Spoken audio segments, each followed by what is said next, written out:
Judges your words and actions. Gosh, I should talk to him. Forgive my interruption. Do not apologize, my son. Father Tobias Whitaker is always happy to teach mortals about the incoming Armageddon. I am Dr. Jonathan Reid, and I just have a few questions. A scientist? You are much more lost than I thought, my son. Oh, great. We should find out some information about him. What do you mean when you say that I am more lost than you thought? All scientists are entangled in a world of causes and consequences, and most of them can't see the plain truth. Quite a judgmental opinion, if you ask me. But what do I know? Blinded by science as I am. But you are seeking answers, aren't you? Answers about the Armageddon about to strike the city. Answers about the hidden truth. I see. Let's see what he's trying to say here. Well, I suppose I can spare a few minutes listening to your so-called truth. As a doctor, you must be aware of the decimating epidemic. But let me tell you that this so-called Spanish flu is just the beginning of the end. What do you mean? The beast is finally revealing itself, corrupting the flesh and the heart of men. With my own eyes I have seen them, those minions from the abyss. So what's your plan? Really? And what would be your answer to this biblical threat? We must fight the disease before this legion outnumbers us. But not with scalpels and microscopes. No. What is left then? Cleansing fire. I see. Tell me, Tobias, what exactly is your plan concerning the cleansing of this city? God will recognize his own. More than once this city has risen from the ashes, hardened and purified by the flames. Oh, he plans on burning it all. That's really interesting because I feel like I could have really easily just dismissed everything he was trying to say there, and I would have missed out on the clue that he wants to plan to burn down the city, which I find is really kind of cool and interesting. I like that in dialogue choices. Where do you put the limit? Purification by fire has proved useful, but where do you stop? Burn the clothes? The buildings? The corpses? Worse? Your lack of faith is predictable. But my task is to convince rational minds like yours to see the light. This is God's will. You're mad and dangerous. You're nothing but a soulless butcher. A small-time Torquemada. The Savonarola of Whitechapel. My son, if you think salvation is a free gift, go listen to the lies of that pompous fool, Joseph. Joseph, a fool? Vicar Larrabee of St. Mary's Church. While he continues preaching his fraudulent redemption, more and more people die in the streets. I see. Ooh, I'm gonna look at that. So we've learned two, just from talking to him alone, we've learned two. Tobias wants to cleanse the epidemic by fire, and Tobias believes that Vicar of St. Mary's Church, Joseph Larrabee, is preaching a false faith. Curious. There's a lot of stick people here that I need to go take care of. What do you mean when you say that I am more lost than you thought? All scientists are entangled in a world of causes and consequences, and most of them can't see the plain truth. Quite a judgmental opinion, if you ask me. But what do I know? Blinded by science as I am. But you are seeking answers, aren't you? Answers about the Armageddon about to strike the city. Answers about the hidden truth. Well, I suppose I can spare. Wait, no, we've okay, Really? here, let's just, that's interesting that I can continue to listen to that. I was expecting something more to come out of that, but definitely not. Let's ask some You know others. Nurse Dorothy Crane from the Pembroke Hospital. I'd like to know more about her. I don't like the liberal ideas of nurses, but I especially abhor that Nurse Crane you mentioned. Why? Why do you hate Nurse Crane more than other nurses? Before coming to London, She was a member of the communist resistance in her country. That's what happens when you let a woman get involved in politics. All right, bro. You need to relax. Okay, so we've learned 2 out of the 3 of her hints. And any personal questions here? Have you any friends? Any family left in these terrible times? No. But I have a disciple I see as my son. He is so devoted. I sent him to preach the good word in the heart of this corrupted city. You sent him on some preaching crusade during the epidemic. As a true believer, Samuel will fear no evil while he walks through the valley of the shadow of death. That's just stupid, bro. I don't care if you got faith or not. That's just stupid. I have heard enough for tonight. Goodbye. So, okay. Interesting, the little conversation with him. Because I think it's well written in a weird way. Because I can choose to just kill this guy, right? That is an option in this game. And on one hand, you're like, well, why would I kill him? It's kind of like taking the law into my own hands. Like, I become a vigilante at that point. I'm becoming like literally Batman, except I'm Vampire Man, which vampires can often turn into bats in, basic vampire stuff. So, I would be Batman. But it's curious because it's like, I could do that, but who am I to say whether this guy lives or dies? Who am I to take that into consideration? And I love that this game gives you that option to even choose, to even say, you know what? Yeah, this is probably not the best option for this dude to like go burn everything down. Is the only way to stop him to kill him? Well, probably not, but it's an option, and I like that a lot. I really like that, actually. I'm beginning to really love the style that they're going for here as far as the like conversations are concerned. Let's just okay. Wow, there's a lot of these guys. Okay, well, what's a really good option here is to do that and then kind of lead them into it. Okay. Okay, I need a... Whoa. Okay, you can get ganged up on fast here. Jeez. Okay, heal. Slow that down. Okay, that's bad.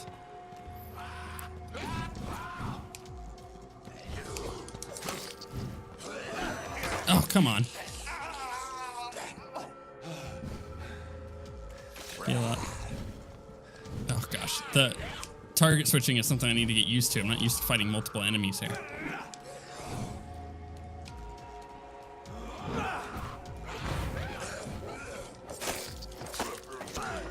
Okay, back that off. Hit him back. Finish him off. I really need some blood, so... Oh, I'm out of... Eat him.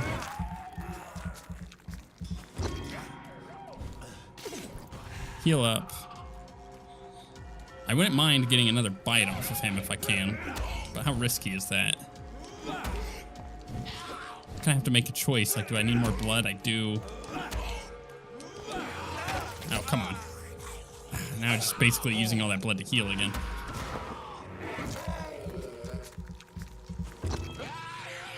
Cool. Oh, come on. Okay, that'll be good for now. Whew.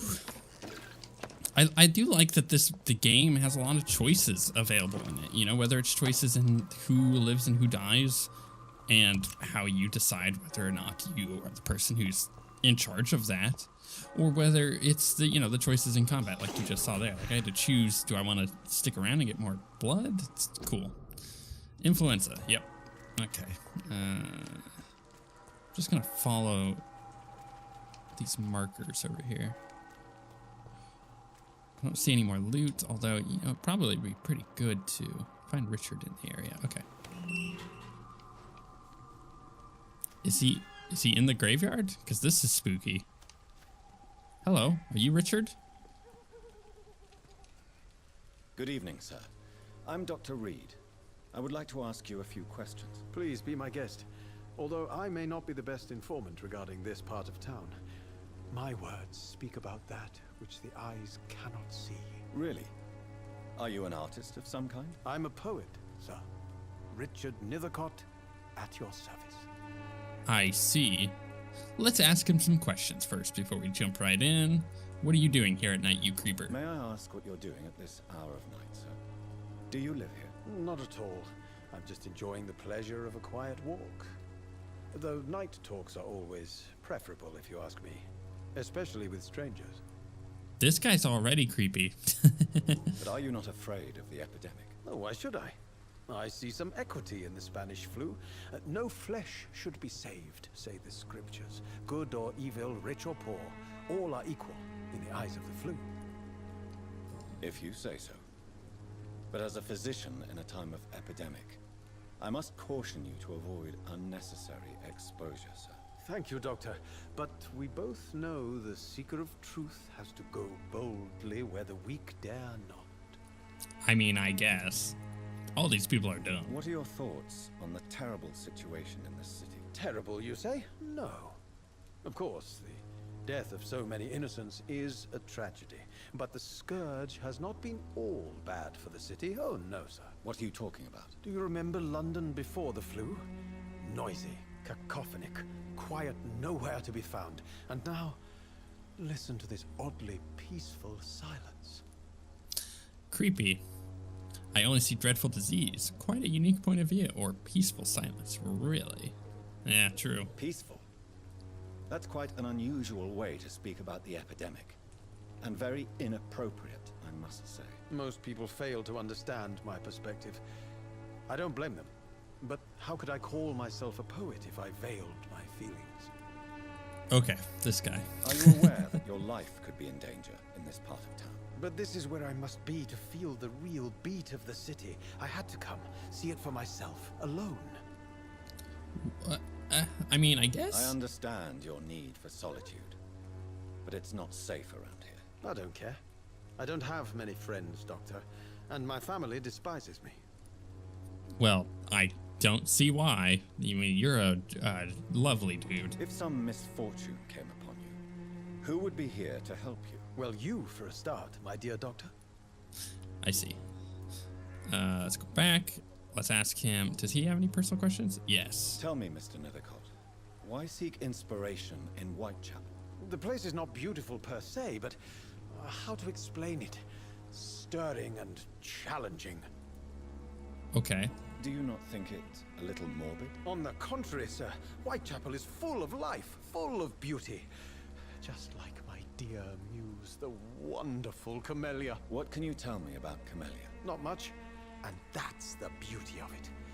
She can't speak, you know. She's a locked mystery who exhales kindness and sweetness. Oh, okay. New hint available. I got a hint. Camelia's a muse who sees her as a locked. Okay. Perhaps you're just afraid to find out the truth about your muse. One day, perhaps, I'll ask her to come with me. But will she still be my wild flower of Whitechapel if she moves uptown? You crazy. And have you ever tried to learn more about her? Where she lives? How she survives? Whom she may know? Maybe I prefer she remains an enigma. Reality can be so dull, don't you think? I mean, yeah, sure. In what way, exactly? The struggle by gaslight, the barren smiles and the added hunger under the rain. If you say so. Such vibrant antagonism and vivid paradox. The stripped humanity raged across each street. Vivid, of course, yes. And what about the poignant distress? Oh yes, the poignant distress. You see what I mean, don't you? That's what I want to write about, and that's what Whitechapel is made of. Okay. Okay, let's ask him the real question. May I ask you a few questions about the district? Extraordinary part of town, is it not? I'll be glad to help you if I can. What about Dorothy? I'm looking for Dorothy Crane, a nurse who lives in this vicinity. Dorothy Crane. Oh, I love the name. The Crane of Whitechapel. Sounds very mysterious. But sorry, no, never heard of her. Okay, what about Darius? What can you tell me about an old man called Darius? Darius Petrescu. Yes, I know him. At first, I thought he was only a small publisher. I invited him to publish my work, but his reaction was pretty clear. Not interested in your talent? Darius is an old political activist who takes delight in printing tracts and lampoons. Those communist activities only require mediocre writing skills. Wow. Jeez, okay. Tell me how you really feel. Sir. Okay, so we did that. So now we need to find the mailbox and the letter. Also, there is a mission like off over here. Maybe I should go do it because it is rather close. Gotta loot that trash can. Give me, ooh. Editor refused letter. Refusal letter. Sycophant Publishing. Blah, blah, blah. Dear Mr. Nethercott. Ah, it's this guy. Thank you for sending your book of poems, Songs from the Defeated City. Which we found as interesting and profound as we told you for the first time we received it. Alas, in the terrible times our country is currently facing, you must understand that such title would be totally inappropriate for any publication. Thus, since you still refuse to change your title and demand the full publication or none of your work, I'm sorry to announce that Sycophant Publishing chose the second option. With kindest regards. This dude got wrecked. Can I ask him about that now? He never succeeded in poetry. Which one is he here? Actually, you know what? Why am I doing that? I could just do this. Whoops, wrong button. He has a cold. Do I have the cure for the cold? Or stuff to help him with his cold? I don't think I do. Let's go check my inventory. Treatments, bronchitis, and anemia. I don't have one for fatigue. As far as... Oh, I got some stuff I can break down there. As far as crafting is concerned, I don't even know if I can make it. Not yet. Good evening, Mr. Nethercott. And good evening to you too. Yeah. May I ask? Okay, no, I can't talk about that. Personal questions? Do you make a living from your writing? Yeah, be nice and blunt. You don't really make a living from your scribblings, do you, Richard? No, sir, I don't. I work so hard. I put all my time, my energy, my devotion into the precise carving of words. Ah. You don't seem to suffer from poverty. You should do something more useful, or a rich artist is rare. Well, that's true, but... Still, you don't seem to suffer from poverty. With thanks to my parents, actually. Ah, I'm I see. afraid I would not be able to live on my own without their help. You seem embarrassed. Someday I hope to proudly offer my first publication to my parents. Until that day, I'll remain the failure of a son they have to support. Well, maybe, just maybe, you should consider going and changing the title of your publication. Although you definitely believe in your art, so... I'll leave you alone, sir. You know, you do you, bro. You do you. We got all his hints. I think that's the first character that we have, I believe. No, I can't. I don't think I can go that way. I have to go this way. Actually, is there anything else over here? No, doesn't look like it. We'll go this way. By the way, I fixed some of the performance issues in the game by the flower bouquet. Flower, voucher, medical checkup, in between the flower. Okay, cool. New hint available for Camellia. Secretly distributes medical vouchers for Dorothy Crane's dispensary. Interesting. I changed the... I gotta read all of this stuff. I'll get to that in a minute. We'll talk about Darius whatever his name is. My dearest, most beloved children, I'm so sorry you have not heard from me for a few months. The situation in London has been difficult. I know it may sound selfish and silly when you, my children, are still living in a country consumed by war, but there's also war going on here in England, a war against poverty and against injustice. This is a war I intend to fight despite my advanced years. This is why I'm writing to you today. I won't be coming back to Romania. That probably means I won't see you again before I die. Don't be sad, my darlings. You are grown up now. And you have children of your own. You know the sacrifice we sometimes must accept to make a world a better place. This is one I must make now to feel useful one more time. I wish you a long and happy life. Kiss my grandchildren for me, and remember that your father loves you all the way from this cold, damp country. I am, as ever, your loving father. Interesting way to put that.